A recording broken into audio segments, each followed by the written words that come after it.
Welcome back, everybody. We're diving deep today into this idea, how would we live if we knew each day could be our last? A powerful question to consider. It really is.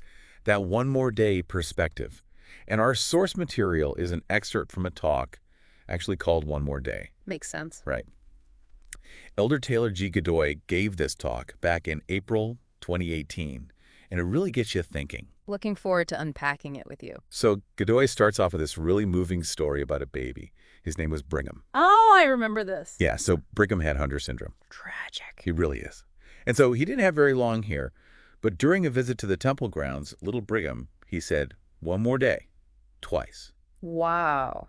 Yeah, and then the very next day, he passed away. It really makes you pause, doesn't it? I mean, to hear those words from a child facing such a difficult, reality, it just hits you how precious each day really is. It does.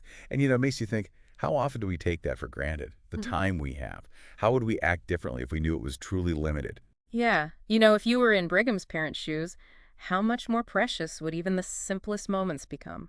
I can't even imagine. Godoy then goes on to talk about King Hezekiah from the Old Testament. Right. So Hezekiah was told that he was going to die, and he prayed and wept so intensely that God actually gave him 15 more years. Pretty incredible when you think about it. And I've heard that story before, but Godoy's take on it really struck me. Oh, yeah. How so? Well, it wasn't just about avoiding death, Mhm. Hezekiah's plea. It was about having more time to actually do the things that he hadn't gotten around to right wrongs, to deepen relationships, to really make his life count. It's like that universal human desire for more time. Hmm. A desire that we often only really fully recognize when we're actually faced with our own mortality. It's almost like we need that wake-up call, that jolt, to realize what really matters. I think you hit the nail on the head there. And this brings us to really the core of Godoy's message. Behold, now it is called today until the coming of the Son of Man, and verily it is a day of sacrifice. Ooh, that's a good one. Yeah, right. When we hear sacrifice, we think about giving things up, maybe even something painful. Right. Yeah. But Godoy points out that the word sacrifice actually has Latin roots that mean to make sacred.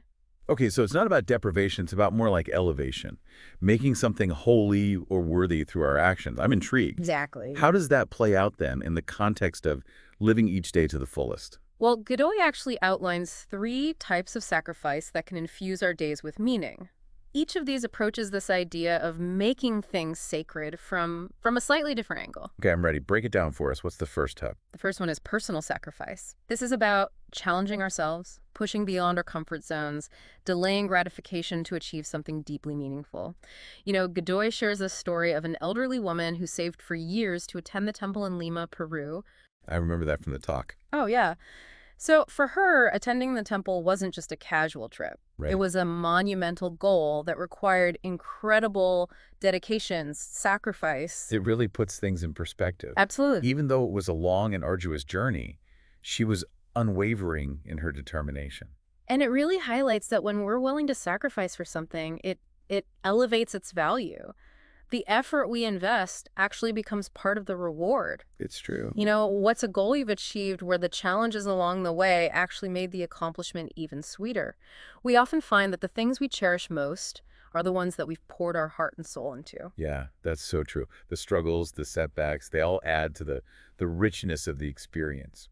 Yeah. Okay, what's the next type of sacrifice on Godoy's list? The second type is sacrifice for others. This is about putting someone else's needs before our own. Acts of selfless service and love. Think about those everyday heroes. The parent working extra shifts to provide for their family, the volunteer dedicating their time to a cause they believe in. Speaking of those acts of service, it reminds me of that story that Godoy shared about his own mother. She sold her treasured gold bracelet to buy him dental equipment when he was in school. Oh, wow. Yeah. That story always gets to me. It just speaks volumes about the depth of a parent's love. And the lengths they'll go to support their children's dreams. Right. And for Godoy, receiving that gift wasn't just about the equipment itself, but about recognizing the magnitude of his mother's sacrifice. A sacrifice that fueled his determination to succeed. Yeah. It makes you think about all the sacrifices people make for us. often without us even realizing it, Absolutely. and how those acts can inspire us to live a life worthy of that generosity. It creates a powerful sense of responsibility, doesn't it? It does. It motivates us to make the most of the opportunities we've been given because we know that someone has poured their heart and soul into making those opportunities possible. Yeah. And that leads us perfectly into the third and arguably most profound type of sacrifice that Godoy discusses.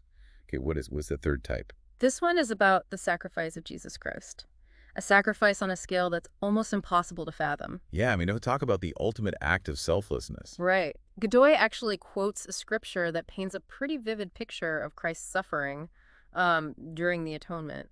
And it says that it caused myself, even God, the greatest of all, to tremble because of pain, and to bleed at every pore, and to suffer both body and spirit.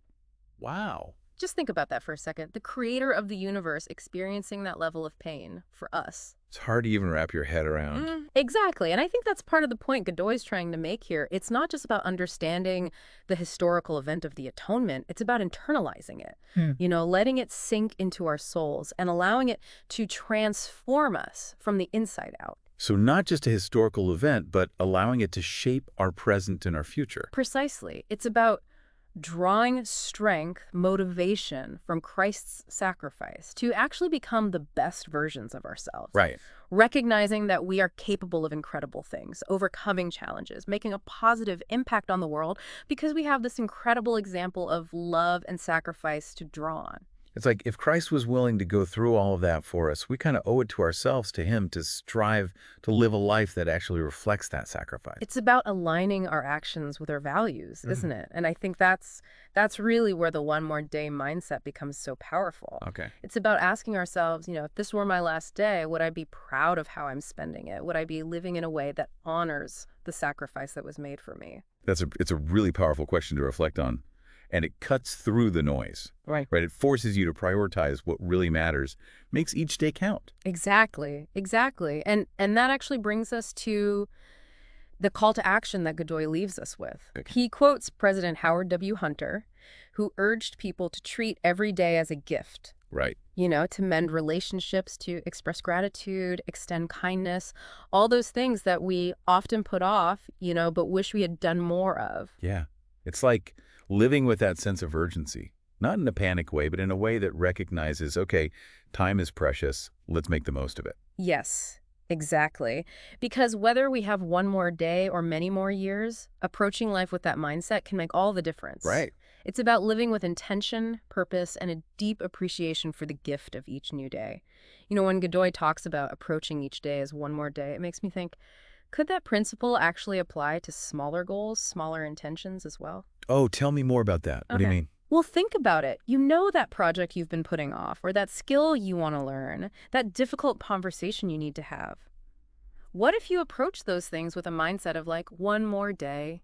Yeah. Well, I mean, it would certainly add a sense of urgency. No more procrastinating, no more excuses. Exactly. It's about realizing that we don't need a major life event, a crisis, to kickstart our efforts. Right. We can choose to live with that sense of purpose and intentionality right now, in this very moment. It's like those small acts of courage and commitment, when you repeat those day after day, can lead to some pretty incredible transformation. Absolutely. We don't have to wait for some grand moment to start making a difference. And those small, consistent steps, they can ripple outward. Right. Think about it. If we're living each day with intention, making conscious choices aligned with our values, that's going to impact our relationships, our work, our communities. Yeah, like a chain reaction of positivity. Yeah. And it all starts with that simple shift in perspective.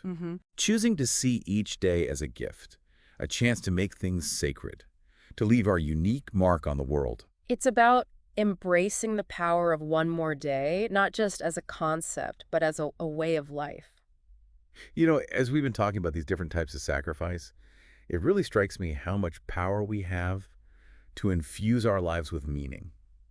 Like it's not about waiting for some grand event or external validation. Right. It's really about those choices that we make, Yeah. Each and every day. What are some things that stood out to you about this concept of making things sacred? Well, what I find fascinating is how Godoy connects sacrifice to joy. Okay. We often think of sacrifice as something we have to do, like a burden we shoulder. But his examples really show how sacrifice can actually be the pathway to a deeper, more fulfilling kind of happiness. Yeah, you're right. It's almost like the challenges themselves, the effort that we pour in, the obstacles we overcome, those actually amplify the joy we experience when we achieve something meaningful. Absolutely. Whether it's reaching a personal goal, strengthening a relationship, or contributing to something, bigger than ourselves, that sense of accomplishment is heightened by the sacrifices we made along the way. It's almost like by choosing to make something harder, by investing more of ourselves, we're kind of signaling to our hearts and minds, this is important. Yeah. This is valuable. And that in turn deepens our sense of satisfaction and fulfillment. It's that Latin root again, to make sacred. Right. We're imbuing our actions with a deeper significance. It's not just about the outcome. Right. It's about the journey and the intention behind it. And that's where the one more day perspective really comes into focus, isn't it? It's like a lens we can use to evaluate our choices, make sure we're actually spending our precious time on what truly matters. If we're constantly reminded of the, finite nature of time, I think we're more likely to choose those sacrifices wisely, Right. to pour our energy into what aligns with our deepest values. Absolutely. Imagine you're faced with a decision, big or small. You can ask yourself, if I only had one more day, would I choose to spend it doing this?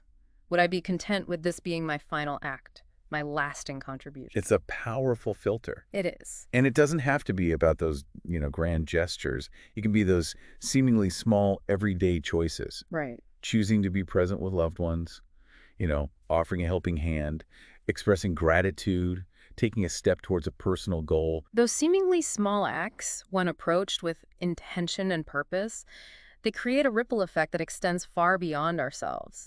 They shape our character, they influence those around us, and they contribute to a more positive and meaningful world. And that's the beauty of the one more day philosophy. It's not about dwelling on mortality. It's about embracing the gift of each day and using it to create something meaningful, to connect with others, to make a difference, however small. So as we wrap up this deep dive into one more day, we leave you with this challenge. How can you apply this principle to your own life? What sacrifices, big or small, are you willing to make to create a life that's filled with purpose, joy, and a deep sense of fulfillment? Remember, it's never too late to start. Each day is a fresh opportunity to make things sacred, to live with intention, to leave your unique mark on the world. And on that note, keep diving deep, friends.